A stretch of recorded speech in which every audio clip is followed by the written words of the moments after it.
Et voici maintenant Crime Story, les rendez-vous d'Alfred Hitchcock, racontés par Serge Sevian. Aujourd'hui, monologue dans une boucherie de Frank Siska.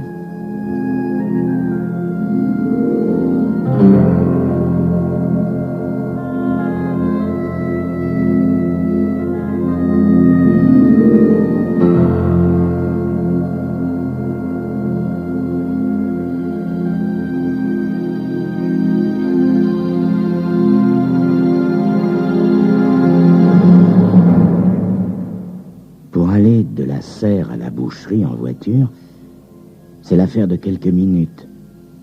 Mais par cette belle matinée d'avril, je prends pas la voiture. J'arrive pas à trouver les clés. Bonnie les a cachées quelque part. Sa nature est secrète, je le crains. Elle a toujours été. Pour être précis, je ne pars pas de la serre elle-même, non. Je pars de notre petite maison rouge, si soignée de l'extérieur et si sale à l'intérieur, qui se trouve à une 30aine de mètres de la serre. Je devrais plutôt dire serre chaude à présent. Bon, serre, maison, serre chaude, quelle différence, hein? Tous sont à peu de choses près équidistants de la boucherie, que ce soit en voiture ou à pied. Donc, je m'en vais à pied, et je marche plutôt d'un bon pas, pour un homme diminué par ce qu'ils appellent une maladie débilitante. Je prends la route de Maple à grandes enjambées sans que personne me voie ou me reconnaisse, portant la viande avariée enveloppée dans le papier du boucher et mise au fond du sac pour les courses avec une anse en ficelle. Pas un voisin en vue, pas même un enfant de voisin. C'est tout juste si j'aperçois un tricycle abandonné contre un buisson d'aubépine. Le silence bienvenu se poursuit de Maple jusqu'à Poplar, de Poplar jusqu'à Oak et de Oak jusqu'à Sycamore. Pas un bruit, à part l'occasionnel bruissement des branches en fleurs sous un léger déplacement d'air. Mais là, à Grove, comme toujours, surgit la première clameur encore légère du trafic. Un camion, plusieurs voitures, un garçon sur un vélo. Une fois le feu passé au vert, je me dépêche de traverser au croisement et je me dirige vers le magasin qui occupe l'angle opposé, chez Slattery, viande supérieure. Je viens seulement d'apprendre que Slattery n'est plus là depuis longtemps. Il a vendu et s'est retiré. Est parti dans le sud avec sa femme dodue aux grosses joues rouges, ne laissant derrière lui que son nom à la jouissance d'un nouveau propriétaire qui a manifestement beaucoup moins d'égard envers l'adjectif supérieur que n'en avait Slattery durant une longue carrière de découpeur de viande. De boucher, quoi. Le sac des commissions commence à peser au bout de ma main gauche, aussi lourd qu'une encre. Je le prends dans ma main droite. Je pousse la porte. Depuis le seuil, je sens les odeurs de la sciure, du jambon frais, d'un fromage que je ne reconnais pas, et du sang congelé. Les lieux sont immaculés, beaucoup plus propres que du temps de Slattery, ce qui, bien sûr, permet de renifler un mauvais morceau de viande à une ménagère qui ne sait pas voir la différence. Les sottes, elles sont dupes du décor. Des côtelettes d'agneau en pantis de papier les troublent.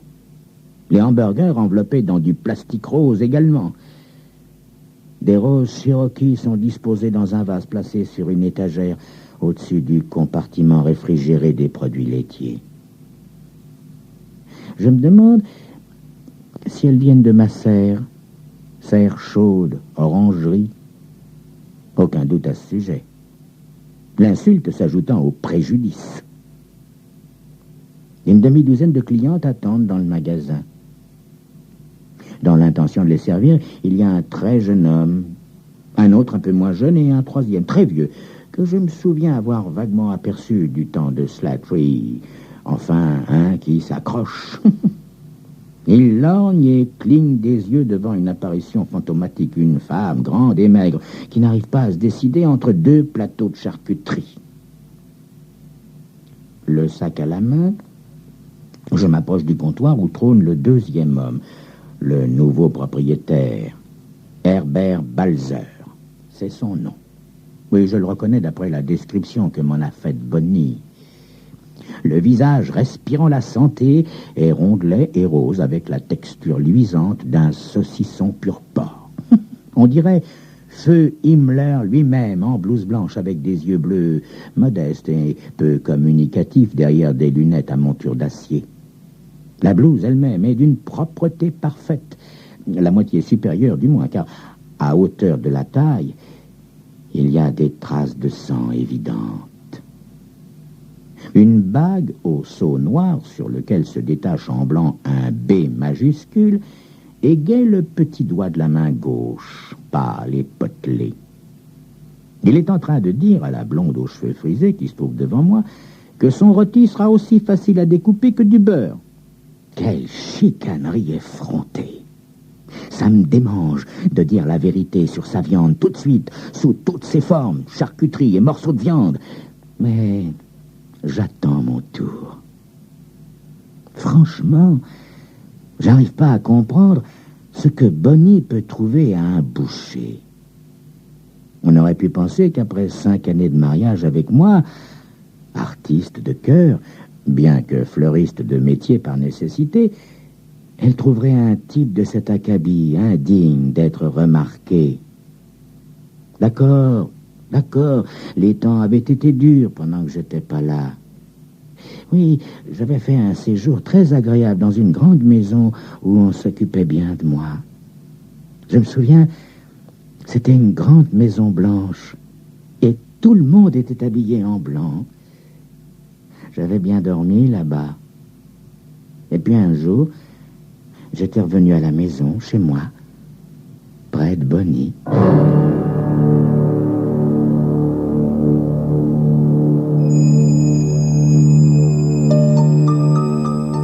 Oh, ça n'avait pas été facile, hein. Il avait fallu déjouer la surveillance incessante de ces gens qui ne pouvaient se passer de moi. Mais grâce à mon intelligence largement supérieure à la moyenne, je peux dire que j'avais réussi. Et j'avais retrouvé Bonnie. Je l'avais retrouvée pour découvrir qu'elle me trompait avec ce boucher de malheur. Qu'est-ce que j'allais lui faire à celui-là? C'est ce que vous saurez dans quelques instants.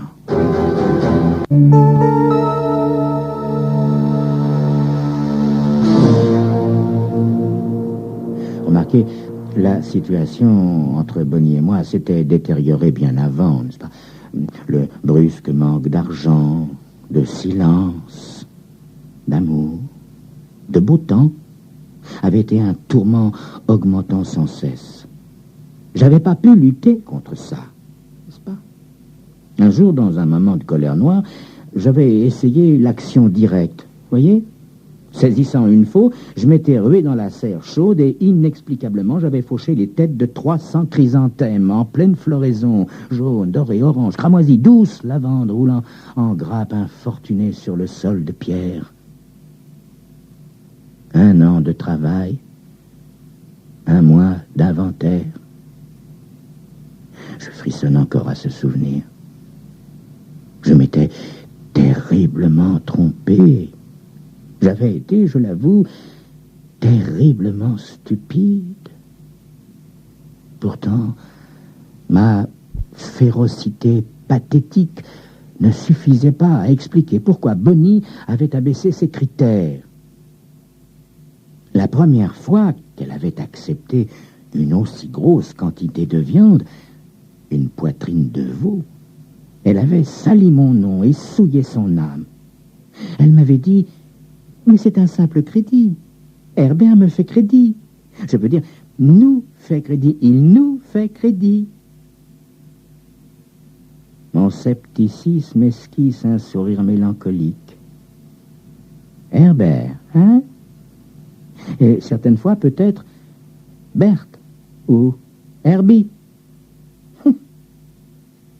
J'avais découvert toute l'histoire en voyant le congélateur plus que bien garni dans la cave de mon pavillon. Plus que bien garni. 12 tranches d'aloyaux, 10 chateaubriand, 6 steak club, 3 rôtis, 4 culottes de bœuf roulées, 2 longes de porc, 3 cuisses d'agneau. Et la plus grande partie de cette nourriture portait l'estampille USDA. Viande ordinaire. Non, pas viande de première qualité, ni viande de choix, pas même bonne qualité, non. USDA, qualité ordinaire. Une pilule plutôt amère à avaler, non? Dans la boutique, la jeune femme blonde entre Balzer et moi a disparu. Les lunettes à monture métallique de Balzer émettent un signal. Ses lèvres, légèrement humides, remuent ou plutôt se tordent. Il est en train de dire quelque chose. Je me prépare à écouter. Ce qu'il dit peut avoir une certaine importance, n'est-ce pas? Avec moiteur, silencieusement, ses lèvres continuent à remuer. Son front rose se plisse en une suite de rides chagrines. Puis, sa voix parvient jusqu'à moi, comme s'il s'était avancé devant un micro invisible. Peut-il m'être de quelque utilité? C'est ce qu'il me dit, tout simplement. L'imbécile. Je réponds que je l'espère sincèrement, posant le sac des commissions sur le comptoir et en réprimant une envie de rire à gorge déployée. Mais tout d'abord, je pense qu'il faut que je me présente. Alors je me présente. Cette proposition l'amène à s'éclaircir la voix. Ses yeux bleus, grossis derrière ses verres, se lèvent au ciel, s'abaissent, partent vers la gauche, vers la droite. Notant ces signes d'embarras, mais les ignorant, je récite pour la seconde fois, avec un sursaut d'orgueil, mon nom en entier. Ses lèvres s'affaissent, grandes ouvertes. C'est un vrai gouffre. Au milieu de sa bouche brille un croissant d'or. Il me semble qu'il fait un demi-pas en arrière. Il me semble que j'ai un rictus mauvais. Il finit par parler, et sa voix est à peine plus forte qu'un murmure. Il ne se déclare pas du tout enchanté de faire ma connaissance, mais il ne me dit rien de tel. À la place, il essaie de paraître confidentiel. Oui, il a appris que que j'avais été... Il a été informé par une personne de confiance que j'avais été... Une cliente lui a dit récemment que j'étais... absent. Je lui présente le mot qui lui échappe. Absent, oui. Et non. Non, plus depuis hier soir. Non, plus depuis hier soir. Certaines rumeurs déplaisantes ont réussi à passer à travers les murs de mon refuge jusqu'à ce que, finalement, je me sente contraint de filer à l'anglaise. Vous comprenez ma situation, n'est-ce pas? Mais c'est la vérité. J'ai quitté la grande maison blanche où on s'occupait si bien de moi parce que je voulais retrouver Bonnie, c'est vrai. Elle venait jamais me voir, Bonnie. Comme une marionnette, le boucher hoche la tête une douzaine de fois, approuvant avec raideur, et je continue à lui dire ce que j'ai sur le cœur.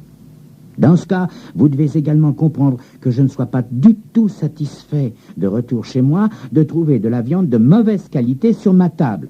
De la viande avariée, en fait. Toujours en hochant la tête, il jette un regard timide vers les autres clientes et confie dans un souffle qu'il va en tenir compte. Je lui dis, en poussant le sac de commission sur le comptoir vers son ventre recouvert par sa blouse blanche, « Certainement, vous allez en tenir compte, monsieur. Cet article déshonore la mémoire de Slattery, voyez vous-même. » Continuant à hocher la tête comme un automate, il sort le paquet volumineux du sac et commence à l'ouvrir de ses doigts gourds et maladroits. Des regards obliques nous sont lancés de tous côtés. Je savoure l'embarras bien mérité du boucher. Le paquet est enfin ouvert. Je cligne des yeux incrédules. Là, à la vue de tous, il y a un énorme chrysanthème jaune d'or. Et qu'est-il advenu de la viande? Me penchant en avant pour mieux voir, je réalise alors que, après tout, ça n'est pas un chrysanthème, non. C'est Bonnie, ma femme, que j'ai découpée de façon très artistique, je l'avoue. C'est à cet instant que 4 hommes, vêtus de blouses blanches, ont fait irruption dans la boutique, et le plus courtoisement du monde, ils m'ont fait monter dans la grande voiture blanche, elle aussi, mais avec une croix rouge. Rouge, comme le sang des chrysanthèmes. Rouge, comme le sang de Bonnie, ma femme préférée.